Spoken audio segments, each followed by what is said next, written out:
باسطی ثانی کے معزز دوستوں،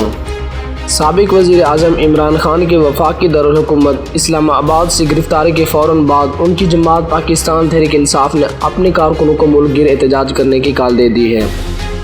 پی ٹی آئی کے سوشل میڈیا اکاؤنٹ سے عمران خان کا ایک ریکارڈ پیغام بھی جاری کیا گیا، جس میں وہ کارکنوں کو اپنی گرفتاری کے بعد حقیقی آزادی کے لیے باہر نکلنے کا ہدایت کر رہے ہیں، جبکہ تحریک انصاف کے سینئر رہنماؤں نے بھی اپنے حلقے کے کارکنوں کو سڑکوں پر نکل کر احتجاج کرنے کی کال دے دی ہے۔ احتجاج کی اس کال کے بعد صوبائی دارالحکومت لاہور میں اس وقت پی ٹی آئی کارکنوں کا احتجاج جاری ہے۔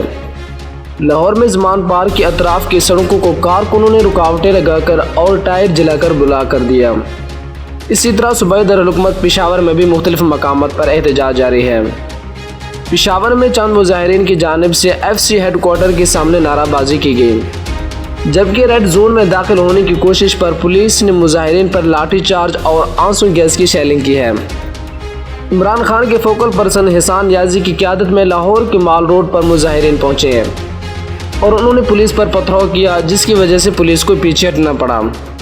چیئرمین تحریک انصاف عمران خان کی گرفتاری پر پارٹی کے وائس چیئرمین شاہ محمد قریشی نے ویڈیو پیغام جاری کیا ہے، جس میں انہوں نے پاکستانی عوام کو مخاطب کرتے ہوئے کہا کہ آج آپ لوگوں کو اپنے گھروں سے نکلنا ہوگا۔ شاہ محمد قریشی نے اپنے پیغام میں کہا کہ آج گھر کوئی نہ بیٹھے، عمران خان آپ کے مستقبل کی لڑائی لڑ رہے ہیں۔ اگر آپ حقیقی آزادی چاہتے ہیں تو آپ اپنے بچوں کے ساتھ، اپنے فیملیز کے ساتھ